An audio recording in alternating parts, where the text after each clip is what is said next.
And we're live. Howdy, y'all. Hey. To quote Father Cory,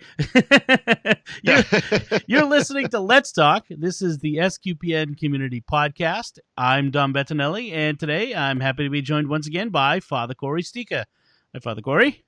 How's it going? Very well, thanks. So, as a reminder, folks, this is a special short-form podcast that we're doing as long as we're all get time on our hands in the morning, and as we have this availability. And our goal here is to provide a little light, a little levity, some ideas for how to spend some time. Although, as I was saying to Melanie as we were recording our podcast last night, I don't have as much free time as I think people think we have. But I know, right? It's funny. It's like, as a priest, I'm thinking, oh, gee, I don't have as much going on, and I can go do things. Like, no, I'm doing this, I'm doing this, I'm preparing for this. Like, where's my free time? Exactly. Well, anyway, we want to stay connected to you all, our audience, our friends, our community, and we love to be connected with you. And we want to, have some conversation and just enjoy this time with you, and maybe give some ideas. So we're going to do this every weekday, pretty much as long as we can, on Facebook Live, 10:30 Eastern, 7:30 Pacific. Figure out the times in the middle. I think it's 8:30 Mountain Time. 8:30 for those of us who count. Exactly. And then we'll post it in the Let's Talk feed as audio, the podcast feed, and on our SQPN YouTube channel as a video. So first, I would say hi to Jeff Miller, who's in the chat room, and Amy. Oh, Amy, I'm gonna massacre your last name, Svacek. I hope I got that right. So you let me know if I didn't. I want to first mention something that got posted. We posted this morning on SQPN in the Jimmy Akin's Mysterious World podcast feed. Jimmy and I recorded a quick update over the weekend. It's a short 10-minute update. It's a coronavirus update where Jimmy and I talked about how we're handling it on the show and the coronavirus discussion. We record those well in advance. A bunch of our shows we actually record weeks in advance, and so we haven't been able to do a show on the coronavirus yet because we're still working through the ones we recorded before all this happened. And plus, it's such a fast moving thing. By the time we recorded something, it'd probably be out of date by the time we posted it. So we'll Jimmy has got some plans. It's about talking about things, and so we're going to put something together soon. But we'll encourage you all to listen to that and just see how we're handling things. So and send in some ideas. So I did want to, before we get started, I did want to mention. I think some folks have noticed that I have my T-shirts that I wear. I wear a different T-shirt every day. So I'm going to do like a new thing, Dom's T-shirt of the day. And so I'll stand up to show you all my shirt for today. It's my OMG. There it is. Backwards. It's R2D2. I loved him in Star Trek. And of course it's a Dalek. And of course it's a Dalek on my shirt. So I love mashups. And since Dom, you didn't choose that because of the Star Trek or the Doctor Who episode we're recording this later this morning, did you? Well, given that we record both Secrets of Star Trek and Secrets of Doctor Who, back to back, I gotta, wear a mashup. It works. It works. You'll notice as we go through. I have lots of mashup T-shirts. I just enjoy mashups. Those are one of my favorite things. So, Father Cory, how's it going? How was your weekend? Do anything fun? Oh, well, I kind of hung around the house, celebrated Mass, yeah. Not much going on. It's been kind of interesting to figure everything out as far as, as a priest, doing the live stream Masses like so many priests are doing. I'm trying to, by the way, YouTube live stream yesterday was not happy. I think a lot of people, well, first of all, I think the internet's getting kind of saturated a little bit because everybody's sitting at home, streaming and stuff. But also, I think there's a lot more live streams of different types, not just Masses going on. But one thing I'm trying to do is, as a priest, one of my jobs is catechesis. So I'm doing a live stream catechesis, I'm calling it, where it's basically I try to get on. My intention was 15 minutes, but yeah, there's a reason why we do podcasts. Once we get a microphone in front of us, we start talking, and it ends up being about a half an hour.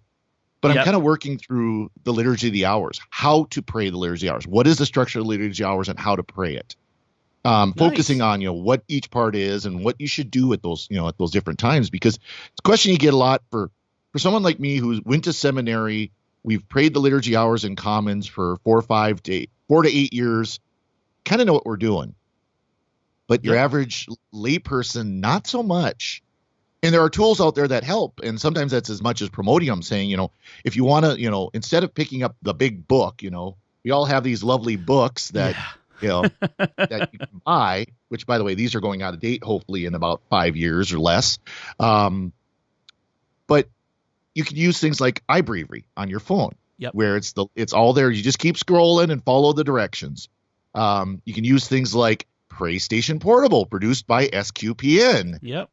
Great way to follow along because he does a good job of just reading the liturgy hours. So it's something simple I can do while I'm sitting here. Again, spend a half an hour just staring at my webcam like we do when we do our podcasts and teaching. Nice. I think that's a great.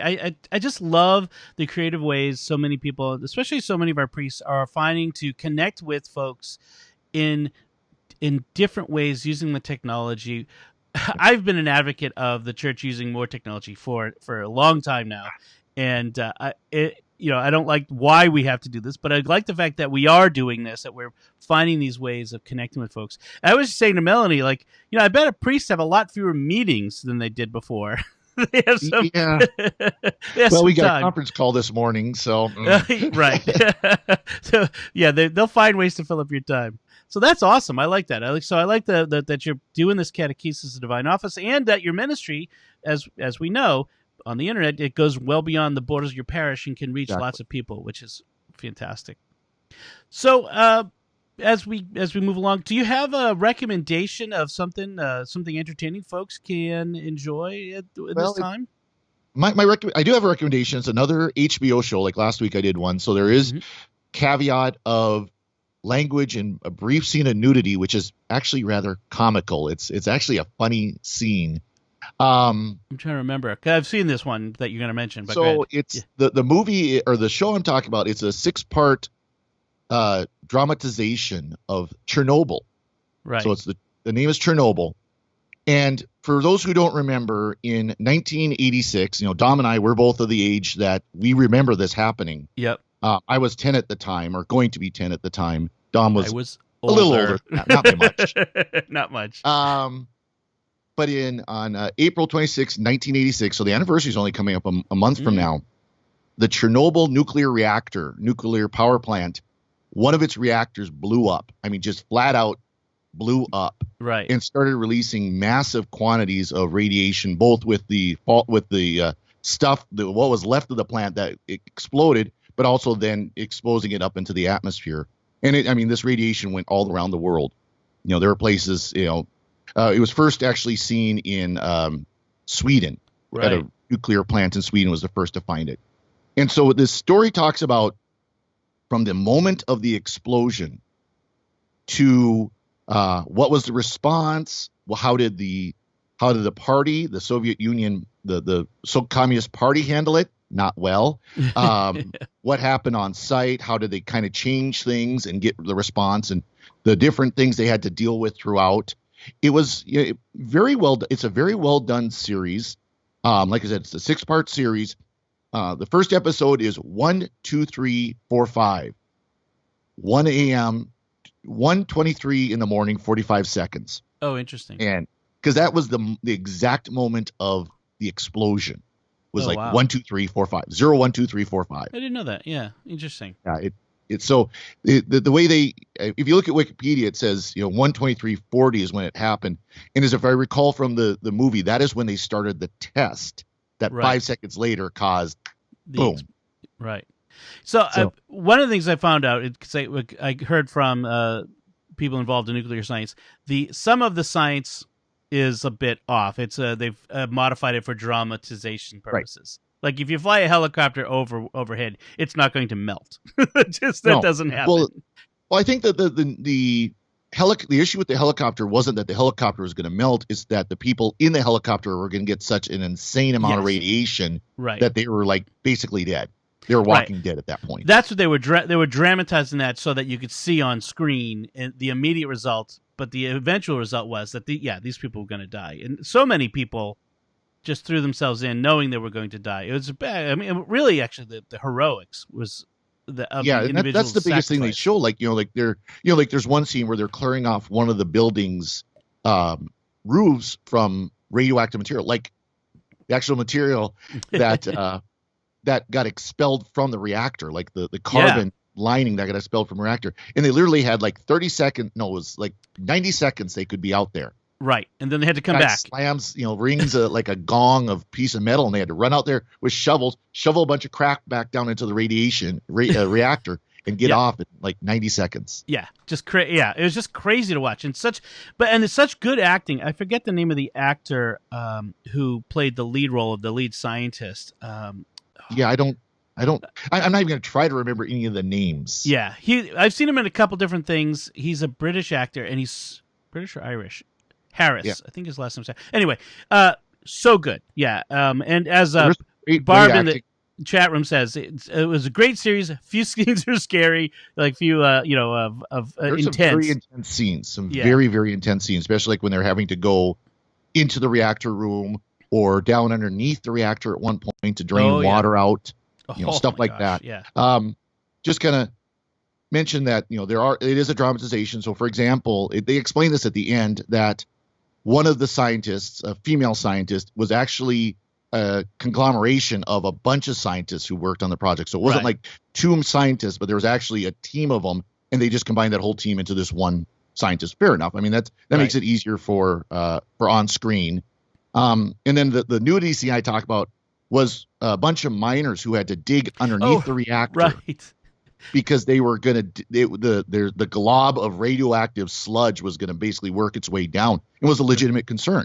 And if it got into the earth, it was going to basically disperse into all the water systems for like basically all of Ukraine and a lot of Russia. Right. I mean, it was a huge concern. And so they had to dig underneath so they could basically put a giant coolant system like your breweries have and things like that. Yep, to cool everything down. Underneath it. Yeah. Well, it got so hot there, it got to like 50 degrees Celsius. Right. That's over 100. I'm not even try the conversion into Fahrenheit. It's really hot. So they went old school mining. He just stripped off. You see these Ukrainian miners running around completely naked. Yeah, that was that. Actually, you're right. That was kind of fun. There is like I said, there is a scene of nudity, but first of all, it's definitely not sexy, and it's not actually very comical. Yeah.